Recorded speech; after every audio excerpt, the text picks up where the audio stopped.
Wow, I'm tired. Let's complain about critical ops, huh? What's up, guys? It's your boy Stump, and welcome back to Hot Take. Yeah, usually I don't format my videos like this because I usually have gameplay running, but I'm just too lazy. Let's just do it like this so I can have pictures show up here. Maybe. Yeah, let's go with that. We're going to be talking about SOAR, and I'm going to make some points that if you do not agree with me with, that is okay. You do you, but I usually run with a script for this, and I'm not looking at the script. I'm looking at my recording software because I can, because I love looking at myself, looking at something. However, you do not need a script to talk about SOAR, because it is a hot mess. So what Critical Force decided to do was incorporate the ideas of professional Critical Ops players to design a map. And albeit it does look very nice, but it doesn't work the way it's supposed to. It's supposed to be a very competitive map. I don't see it being very competitive. I mean, yeah, having a comeback scenario is pretty competitive, but it'd be a lot more competitive if it was a little bit more even, because CT side on SOAR is abysmal. Because you start with the coalition on A site, and then it takes them less than 5 seconds, maybe between 5 to 8 seconds, to get to bomb site B and set up there. Meanwhile, it takes the breach almost 12 seconds to get to A long or B long, or 8 seconds to get to mid, which is the only way that I've seen other players go to B site. And you don't even need 2A, 2B, or 1 mid, which is the usual formula for how you would go about doing a casual ranked game while you're solo queuing. However, that's not the case on SOAR, because every other map you see in Critical Ops, there's going to be a 2A, 2B, 1 mid strategy. Bureau has it, Canals has it, Plaza has it. I could go on. But the only map that you do not need this for is SOAR. See, all you really need is 1 A long, 1 alternate A long, and 3 mid. What? And another thing about A long, starting in T side facing towards the bomb sites, if you go to the right, there is a head glitch for the coalition just sitting in the glass, and the glass is tinted blue. And because the coalition has blue uniforms, it makes it really hard to see. And if you're not attuned to that, which most players aren't, they're not going to know that there's a head glitch spot there, and they won't know to shoot there. And if you know what I'm talking about from last video, you'll understand I did not see anybody there.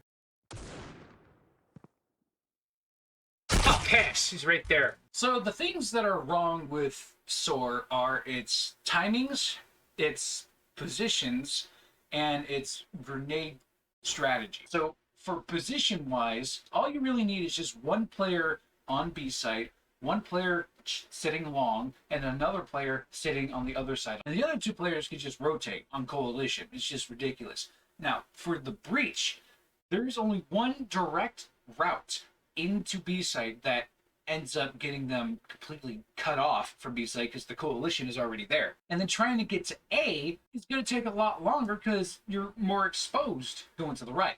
If you go to the left, you do have an option to go through that zigzag area where you cut off the main path, come down and go up into Cafe. But why on earth would you want to go through that if you could just go the fastest route up mid? I mean, to a casual player, it doesn't make any sense, but to a player that's on a team, like a professional team, it would make a lot of sense to split take B site.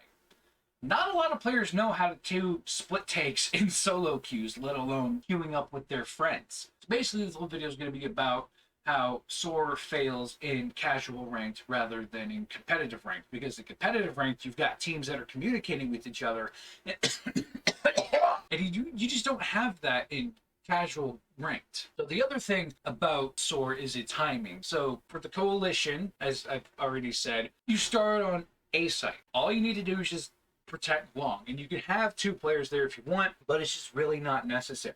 You just need 1 guy sitting there. But usually that's for the later rounds. In the pistol rounds, you're going to need a few more players trying to guard that, because it's not going to work. Because you got, if the other team decides to charge, if the breach decides to charge all A in that spot, you're dead.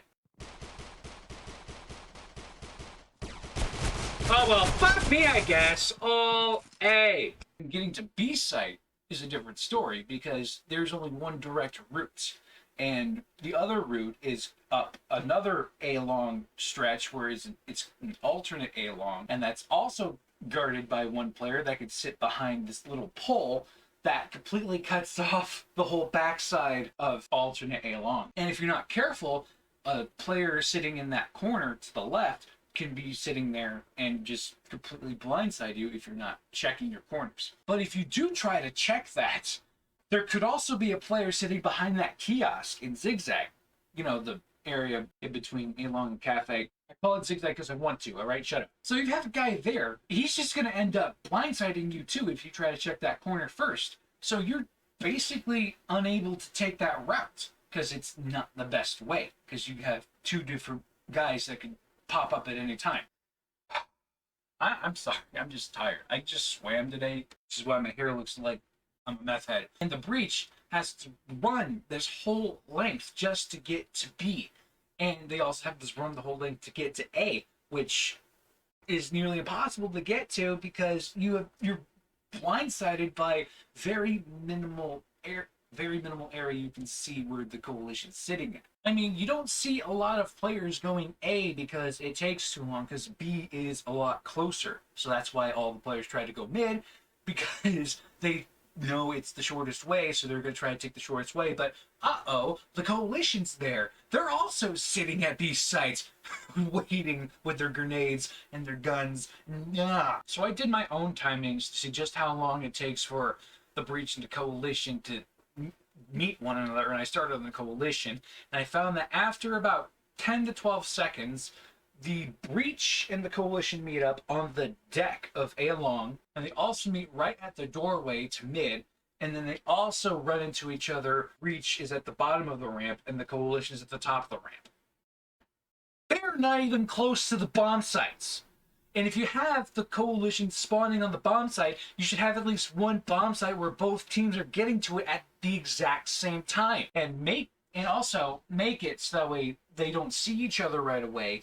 So the coalition can duck into the bomb site if they know it's going to be a bomb site B take. So they can block it off, run in, set up, and then the breach is already running in. They're ready to go, getting in there. Hitting at the same time is what makes a bomb site good. But anyways, if there is a way that you can cut down or increase the time it takes for the coalition to get to bomb site B on SOAR, that would be better because it would offer an opportunity for the breach to get into B site. I think that's enough to move on to the next point, which is grenade strategy. I mean, sure, the terrorists have an opportunity to use grenades to throw over buildings, but so does the coalition.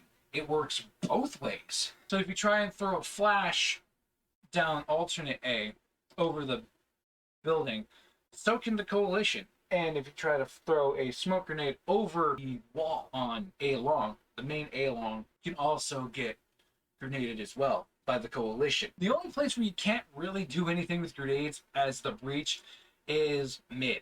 And that's the main route that most players go. The only thing you can really do is throw a flash into the door, but other than that, it is very easy to avoid. Honestly, that's pretty much it for the grenade strategy because it works both ways. I don't know, I'm just a little salty about our win last week because we shouldn't have won because we were so far behind. And then we brought it back because it's heavily CT sided. Nothing really you can do on the breach other than to just try and lure out the coalition if they're being impatient. So how would I go about fixing SOAR? Well, I'm not a map designer myself, but there are a few things that could happen.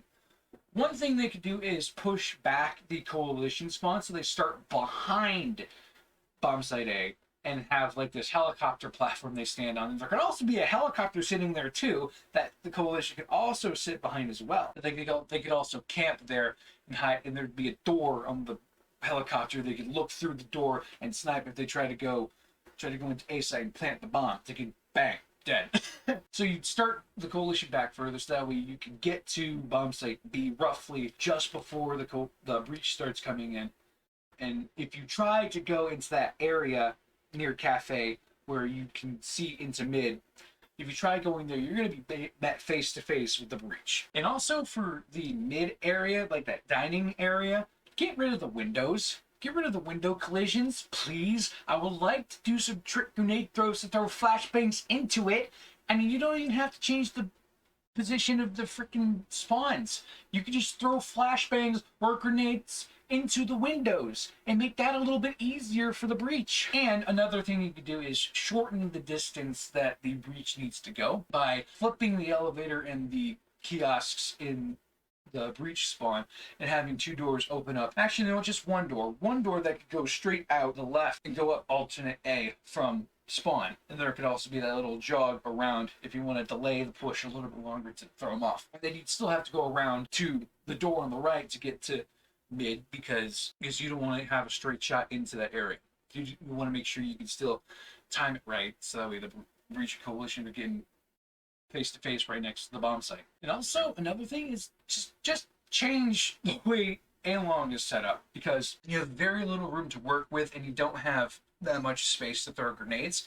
I'd get rid of the wall and make the whole area like a deck with like a bunch of little tables, and the pool could stay there as well, but you'd have a flat wall up where you could see into the entrances to the bomb site, and that could be potentially wall bangable as well. And you'd be able to throw grenades over it a lot easier, so you'd be able to block off that cross. But the one thing that, if you've made it this far in the video, thank you so much for watching this video. Please make sure you like this video if you've enjoyed it so far, and don't forget to subscribe if you want to see any other content that I've already put online. The one thing that I notice about SOAR, I've already said this halfway through the video, is that SOAR is more towards a competitive ranked scenario than a casual ranked scenario. Because if you're solo queuing or queuing with your friends, you really don't have like actual communication unless you are actually using Discord, because there's no other way to communicate other than the text chat, which takes forever if you have a large keyboard like I do, because I play on an